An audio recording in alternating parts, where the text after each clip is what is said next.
ಮಲೆನಾಡಿನ ಹೆಬ್ಬಾಗಿಲೆಂದೇ ಗುರುತಿಸಿಕೊಳ್ಳುವಂತಹ ಶಿವಮೊಗ್ಗ ಜಿಲ್ಲೆ ಕೇವಲ ಪ್ರವಾಸಿ ತಾಣಗಳಿಗಷ್ಟೇ ಅಲ್ಲ, ಧಾರ್ಮಿಕ ತಾಣಗಳಿಗೂ ಕೂಡ ಅಷ್ಟೇ ಪ್ರಸಿದ್ಧಿ.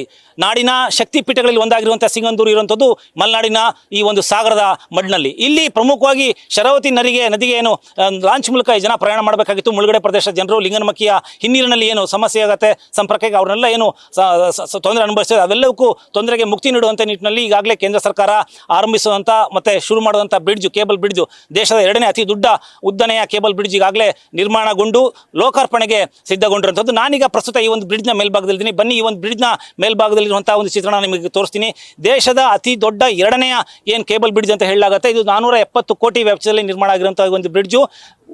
ಶಿವಮೊಗ್ಗ ಮತ್ತು ಅಂದರೆ ಮಲೆನಾಡು ಹಾಗೆ ದಕ್ಷಿಣ ಕನ್ನಡದ ಎರಡೂ ಜಿಲ್ಲೆಯ ಜನರಿಗೆ ಮತ್ತು ಈ ಭಾಗದ ಮುಳುಗಡೆ ಪ್ರದೇಶ ಜನರಿಗೆ ಸಂಪರ್ಕ ಕೊಂಡಿ ಅಂತಲೇ ಹೇಳ್ಬೋದು. ಯಾಕೆಂದರೆ ಈ ಭಾಗದ ಜನರು ಏನು ಈ ಒಂದು ಲಿಂಗನಮಕ್ಕಿಯ ಜಲಾಶಯಕ್ಕೆ ನಿರ್ಮಾಣದ ಸಂದರ್ಭದಲ್ಲಿ ತಮ್ಮ ಭೂಮಿನ ಮತ್ತು ಕೃಷಿ ಭೂಮಿನ, ತಮ್ಮ ಕುಟುಂಬನ, ತಮ್ಮ ನೆಲೆನ ಕಳ್ಕೊಳ್ತಾರೆ. ಅವರೆಲ್ಲ ನೆಲೆ ಕಳ್ಕೊಂಡು ನಾಡಿಗೆ ಬೆಳಕು ಕೊಡೋ ನಿಟ್ಟಿನಲ್ಲಿ ಯೋಜನೆಗೊಂಡಂಥ ವಿದ್ಯುತ್ ಯೋಜನೆಗೋಸ್ಕರ ಅವರು ಇಲ್ಲಿಂದ ನಿರಾಶ್ರಿತಗೊಳ್ತಾರೆ. ಅವರೆಲ್ಲ ಮತ್ತು ಅದು ನಂತರವೂ ಕೆಲವರು ಈ ಭಾಗದಲ್ಲಿ ಉಳ್ಕೊಂಡಿದ್ದಾರೆ. ಈ ಎಲ್ಲ ಭಾಗದ ಜನರು ಏನು ಸಂಪರ್ಕಕ್ಕೋಸ್ಕರ ಸಮಸ್ಯೆನ ಎದುರಿಸ್ತಾ ಇದ್ರು, ಶಿಕ್ಷಣಕ್ಕಾಗಿರ್ಬೋದು, ಆರೋಗ್ಯಕ್ಕಾಗಿರ್ಬೋದು, ಪ್ರತಿಯೊಂದು ಚಟುವಟಿಕೆ ಕೂಡ ಅವರಿಗೆ ಸಂಪರ್ಕನೇ ಸಮಸ್ಯೆ ಆಗಿತ್ತು.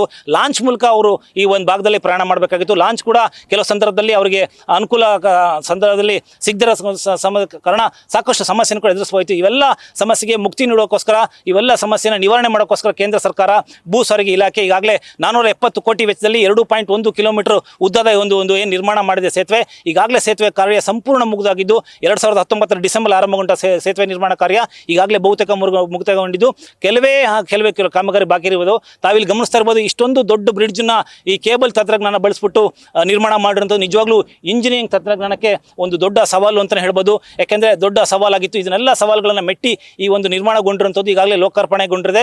ಸಾಗರದ ನೆಹರು ಮೈದಾನದಲ್ಲಿ ನಾಡಿದ್ದು ಜುಲೈ 14ನೇ ತಾರೀಕು ಈಗಾಗಲೇ ಉದ್ಘಾಟನೆ ಮಾಡೋದಕ್ಕೋಸ್ಕರ ಎಲ್ಲ ಸಿದ್ಧತೆಗಳು ನಡೆದಿದೆ. ಹಾಗೆಯೇ ಬ್ರಿಡ್ಜ್ನ ಕೊನೆಯ ಕ್ಷಣದ ಕಾಮಗಾರಿಗಳು, ಕೊನೆ ಹಂತದ ಕಾಮಗಾರಿಗಳು ಕೂಡ ಈಗಾಗಲೇ ಅದಕ್ಕೆ ಅಂತಿಮ ರೂಪ ಕೊಡ್ತಿರುವಂಥದ್ದು ಕಾಮಗಾರಿನ ತಾವಿಲ್ಲಿ ಕಾರ್ಮಿಕರು ಗಮನಿಸಬಹುದಾಗಿದೆ. ಒಟ್ಟಾರೆ ಈ ಒಂದು ಶಿವಮೊಗ್ಗದಲ್ಲಿ ನಿರ್ಮಾಣಗೊಂಡಿರುವಂಥ ಸಾಗರದ ಕಳಸವಳ್ಳಿ ಮತ್ತು ಅಂಬಾರಗೋಡು ನಡುವಿನ ಈ ಒಂದು ಏನು ಸೇತುವೆ ಇದೆ, ಎಲ್ಲ ಸೇತುವೆ ಈ ಭಾಗದ ಜನರ ಒಂದು ಮುಂದಿನ ದಿನಗಳಲ್ಲಿ ಈ ಭಾಗದ ಅಭಿವೃದ್ಧಿ ಆಗಿರ್ಬೋದು, ಪ್ರವಾಸಿ ತಾಣ ಆಗಿರ್ಬೋದು, ಧಾರ್ಮಿಕ ಚಟುವಟಿಕೆಗಳಿಗೆ ಒಂದು ಸಂಪರ್ಕ ಕೊಂಡಿ ಆಗೋದ್ರ ಮೂಲಕ ಈ ಭಾಗದ ಅಭಿವೃದ್ಧಿಗೆ ತುಂಬಾ ನೆರವಾಗುತ್ತೆ ಅಂತ ಹೇಳ್ಬಿಟ್ಟು ಕೇಳಿಬರುತ್ತಿರುವಂಥ ಮಾತು. ಕ್ಯಾಮರಾಮನ್ ಜೊತೆಗೆ ಪ್ರಸನ್ನ, ನ್ಯೂಸ್ ಫಸ್ಟ್, ಶಿವಮೊಗ್ಗ.